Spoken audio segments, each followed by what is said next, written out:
Remember the 11th of September.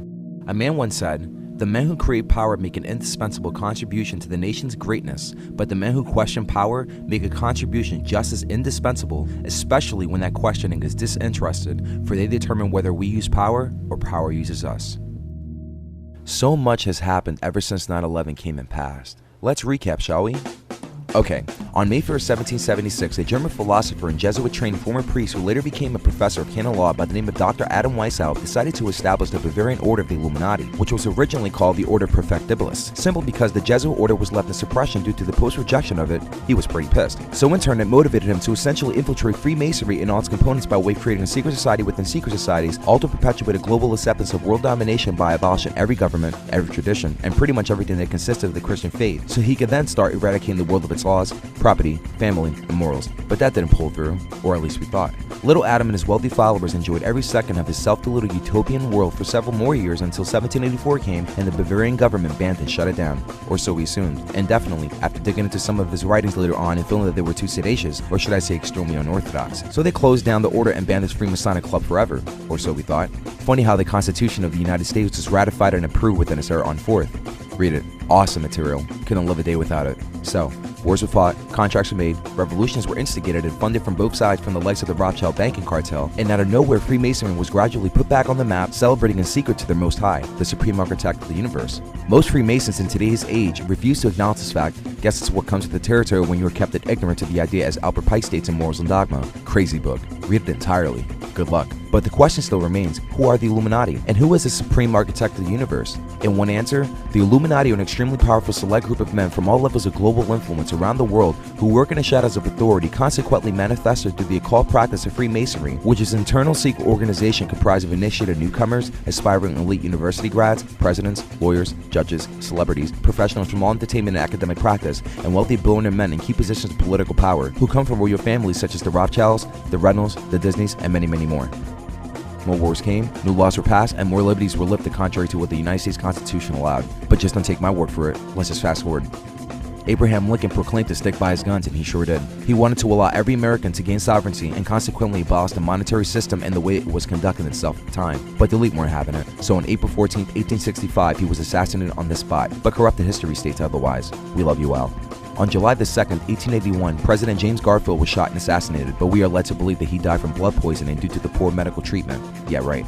Fast forward a century. The United States Treasury held its weight until America plunged into a national debt that was so great they had to create an artificial universe of fake entities, people being recognized as nothing more than corporations, which in turn gave birth to the invisible digital strawman. He is on your social security card and is worth billions on your very own birth certificate and happens to be a stock on Wall Street. He is the name that is always printed in all capital letters on every presentment, bills, school loans, and essentially attached to every debt you owe.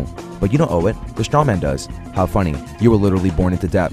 Talk about trade, huh? This is the corporate you. On December 23rd, 1913, numbers. Congress passed a bill which allowed for the Federal Reserve System to consequently create money out of thin air and attach a slave wage and interest rate in conjunction to the debt that was originally stuck to the loan that was already circulating in the national debt that was already being paid off with another debt that was never even really paid off. Why? Because you can never pay off a debt with more debt. Simple? Got it? Good.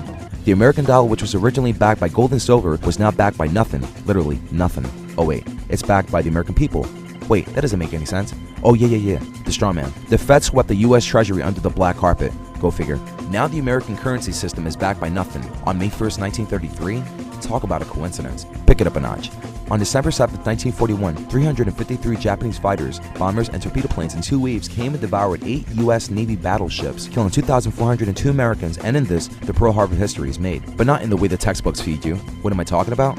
Right. That war was instigated by self-absorbed royal families of bankers in order to create endless war that generates stupendous amounts of profit for the people at the very top. Gotta remember, more wars, more money. Go to war, keep it sustained. That's the motto. How did they do it? Use the media machine to perpetuate an image of a boogeyman so that one side can retaliate on the other and fabricate news stories from both ends to their opposing citizens from both countries in order to create more hatred against each other. This is starting to sound too familiar. Sadly enough, during World War II, when communism was really at its prime, a few years later between 1933 and 1945, under the financial aid of George Bush Sr.'s father, Prescott Bush, once Adolf Hitler came into German power by the Nazi regime, he implemented a genocide murdering 6 million European Jews, allegedly. Look it up yourself. For what purpose other than eradicating the Jewish people did the massacre have to happen? I have questions, lots of questions, lots of objective evidence to support that the Holocaust was strategically set up in this manner for a big agenda that influences our generation today. Don't know what it is or who they are, but I guess it's best to reserve judgments until the facts surface. Sad indeed. Fast forward. In the summer of 1947, an unidentified flying object crashed somewhere in the southwestern desert of Corona, New Mexico. Allegedly, a ranch foreman named Mac Brazel told the sheriff of Chavez County about some strange material he had found in the Foster Ranch and that he was sure it was the remains of a flying disc. Domino effect, here we go. Sheriff Wilcox passed this information on to the Roswell Army Air Force Base, and the base intelligence officer, Major Jesse Marcel, was immediately detailed to look into the matter. Ranch foreman, however, Mac Brazel, stated that he grabbed what he could from the UFO wreckage and went back inside his ranch home to see for certain what is it that he was looking at. One was a statement that he took an extremely light sheet of metal, almost looking like an aluminum foil, balled it up, and suddenly reformed itself back to the flat sheet of metal he originally picked up from the wreckage. The other was the discovery of this other piece of metal strip where on its siding it has some sets of hieroglyphic drawings. Weird. Following a few hours later that night, local news made newspaper headlines indicating that they had found the UFO. The next day, the newspaper agency changed its story and said it was nothing more than just a weather balloon. How ironic. Today's technology being a possible byproduct of what was back engineered from the extraterrestrial spacecraft that crashed in New Mexico? Possibly. Okay, aliens are just demons. We should look into that one. Pick it up one more notch. By the time the Federal Reserve was established, it had already groomed its way into every private prison, every bank, both national and international. Matter of fact, the more prisoners in America, the more money in private corporations. Back to the point. The Federal Reserve System had lost its control in the amount of debt it has created, and for this, John F. Kennedy came into play. He ran for president and promised America to abolish the Fed, and in return for saying such a thing, it was a threat to the global elite. So on November 22nd, 1963, he was shot dead on the spot while driving in a motorcade with his wife and staff. Lee Harvey Oswald responsible? I don't think so. Long live JFK. From whites hating blacks and pretty much any other ethnicity that isn't white, separation of non-whites through the destined color-coded stations got so bad the political activist Malcolm X took it upon himself to start revolutionizing civil liberties, but his sally ended up after him being set up, shot, and murdered on February 21st, 1965. But racism took its uncontrollable fleet until a bold, steadfast Christian pastor and doctor by the name of Martin Luther King took it upon himself to share his dream, and that was for every race of people to unite despite their racial background, and this is what put forth our civil rights into action. And after restoring our freedom to ultimately unify all races and being identified as human beings, it was accomplished. But the elite weren't digging it, so they assassinated Dr. King on April 4th, 1968, and used James Earl Ray as the fall guy. Fall guy? Wow, so much consistency. Gotta look into this one. So sick of these good men being murdered by the same people they are trying to liberate. So much for freedom. Even a family member? Yep. On June 6, 1968, not even 2 months apart from King's death, little brother Robert F. Kennedy was shot left for dead trying to follow his big brother's footsteps. Okay, so where do we go from here? Okay, right, numbers. Occult symbolism is adorned all over the US dollar. But wait, where's the owl I saw? Yeah, there it is, the Moloch Owl of Wisdom. Flip it on the back, the all-seeing eye over the pyramid? Really? In God we trust. I can only wonder what God they were speaking of. Could it be the supreme architect of the universe? I mean, it is founded by the same Freemasonic order infamously recognized as the Order of the Illuminati that admitted in their writings that their motive is for global domination in a subtle, sedacious manner. But where's the proof? Could it be in Alice Bailey's writings? Or even in Helena Blavatsky's? How about Albert Pike's or Manly P. Hall's? Let me look. Just looked. Wow, just wow. Where's my mind now? Okay, it's 1970, 1980. What year is it? AIDS era or crack era? Wait, could it be possible that the AIDS virus may possibly be a government-administered disease to wipe out a large select portion of the Earth's population? I mean, it is engraved on the Georgia Guidestones, right? Okay, so where am I?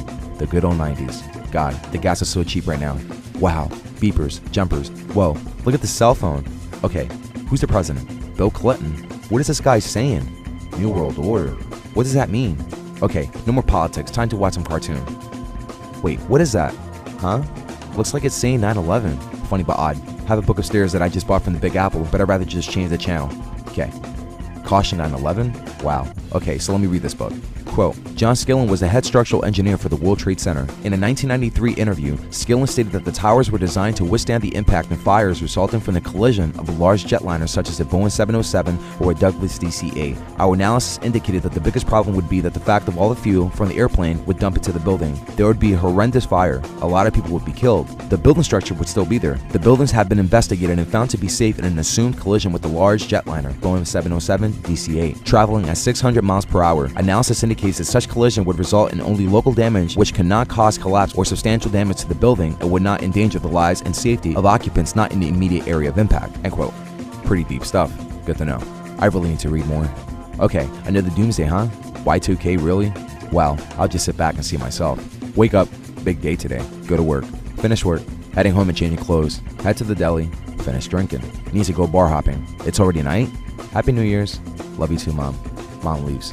Now I'm sleeping from a long night of binge drinking my life away. Wake up. The alarm is so annoying. Now it's on the floor. Keeps going off, so I grab the heaviest thing I can grab within my reach with my eyes closed and throw it at the clock. Bullseye. Wake up later. Feel convicted from sinning, but continue to do it because the world is so much more fun. Go to work. Finish work. Meet with friends. Go to the deli. Grab beer. Play pool. Go outside for a smoke. Then buy more beer. Head back to the pool spot. Meet a girl. Go back outside for another smoke. Grab number. That number's in pocket. She leaves. Don't have a phone. Can't call her. Damn. Tried to crash in my front spot. He's telling me that he's embarrassed of me always asking him for money when I already have a job to make it. Tell him that he can't understand my situation. He tells me to leave, so I leave. Walk home. Trip every 4.5 feet 6 blocks to my apartment. Get to the door. Can't find keys. Look on the ground. Wow. The floor is spinning so fast and I'm not even moving. What's going on with my eyes? Whatever. Where on earth are the keys? Okay. Back pocket. There it is. Open. Go up 2 flights of stairs and trip on my own shoelace halfway up the staircase. Damn, that hurt. Finally home. Wake up. It's 2 o'clock in the afternoon. Aw man, what did I just do? I am so losing my job. Find change under the couch pillar. Go to payphone. Call work. Boss says you're fired. I stand in the middle of the street with such egotistical humiliation. Gotta go and get new friends. End up hooking up with bad friends. Sure, what is it? Okay, I'll give it a try. Man, that was good. Gotta get more of that stuff. Wow, already in jail. First time? Nah. Second time? Nah, it's a third, definitely. Get bailed out by mom. Says I can't move back in unless I get help. I say I'll do whatever it takes. She says prove it. Pack my bags. End up for 3 months in rehab. First month was boring and nauseating to the point I wanted to attempt mental suicide. Second month, now I'm really starting to understand this NA thing. Third month, now I finished intensive rehabilitation and I'm sitting in a circle filled with men singing Lean On Me by Bill Withers as they wish me their farewells. Love you guys. Get a job interview and land a gig as a cafeteria lunchmate serving food to a local college a few miles out. Wake up at 6 a.m. Head to work. Now I'm working. Now I'm on break. Feeling good, but at the same time kind of odd. Very weird. Meet a couple of cool Christian men for the first time that started discussing the Holy Bible. Don't know why. They don't want to hear it. I was shown a passage from one of them. They opened up the King James Bible. Look around to see if anyone saw me talking to them. No one's there, so I listened. Guy opens up the Gospel of Mark and goes to chapter 13, verse 32 and reads, But of that day and that hour knoweth no man, no, not the angels which are in heaven, neither the Son, but the Father. It's 10 minutes before break is finished. Really stressed, yet for some odd reason feeling spiritually refreshed and at peace. Can't tell anyone. Still don't know why. Clock back in. Go to kitchen. Head chef asked me to get more knives from dishwashing machine. You got it, boss. Don't call me boss. Okay. Grab chef's tools, pass by 4 stoves, and 2 head supervisors are looking up with tears in their eyes. Entire building is quiet. What's going on? Supervisor tells me to put up the TV's volume. Plane just hit. I stop. I stare. I listen.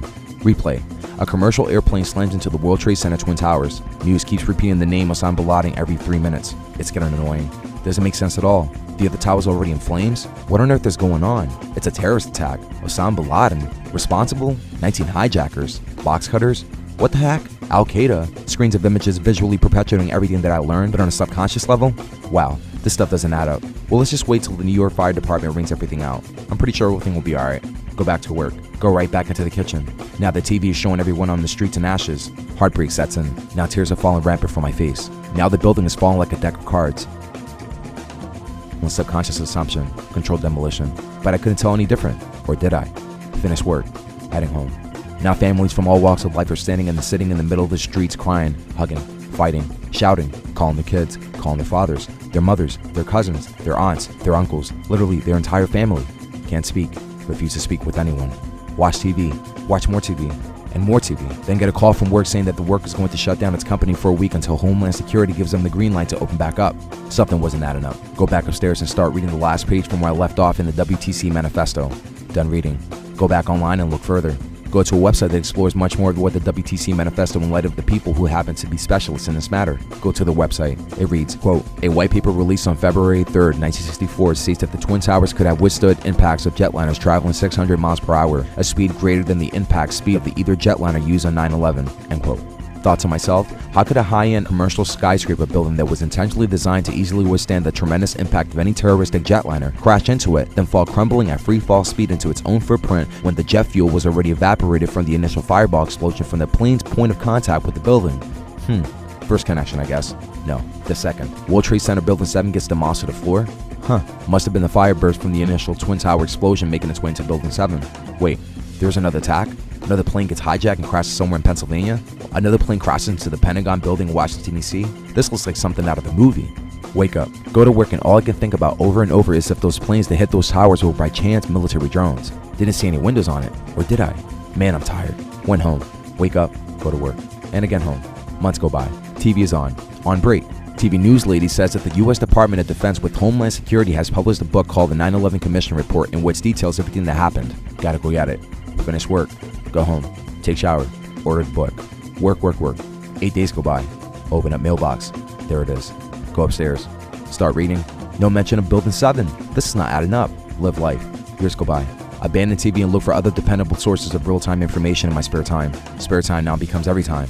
Okay, who's Alex Jones? He looks legit. Let me see this film. Finish watching.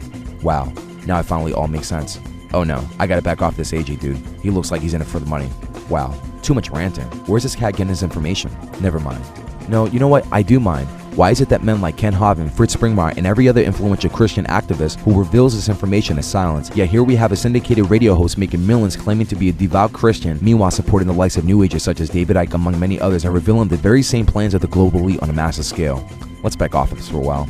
Go to my mom's. She's watching a show on History Channel called 2012 The Doomsday. She cries. What's wrong, Mom? We are doomed. No, we're not. Look at this passage in the Bible. Wow, thank you, Jesus. She cooks me food. I'm stuffed. Kisses me on my cheek and wishes me a good night. At home. Turn on TV and History Channel was playing a special on what happened on 9/11. I watched it. Didn't add up. Turn off TV. Turn computer on. Started doing the most extensive research I could possibly handle in an 8-hour sitting in front of a monitor. Took notes. Took more notes. Talked with people who knew more than me about what happened. Learned a lot. Dropped my ego. Went to church. Read the Bible continuously. Attended a ministry. Accepted Jesus Christ as my Lord and Savior. Went home. Turned on computer. Said a prayer. Then spent 14 hours awake researching every day for 6 years, learning everything I could about the system I dwelled in. Finally, I learned. Was ready to start sharing the newfound knowledge with confidence and no shame. Started making documentary films exploring much of what the system has been lying about in our history. Met people. Started sharing information. Passed out flyers. Designed banners. Made DVDs. Some believed me, some didn't. Others wanted to fight me. Others wanted to hug me. Many accepted Jesus Christ into their life. Others turned the other way. We prayed. We cried. We laughed. We saved. Did the best I could with the information. But it doesn't stop here. There needs to be some justice. Just know, all that is necessary for the triumph of evil is that good men do nothing.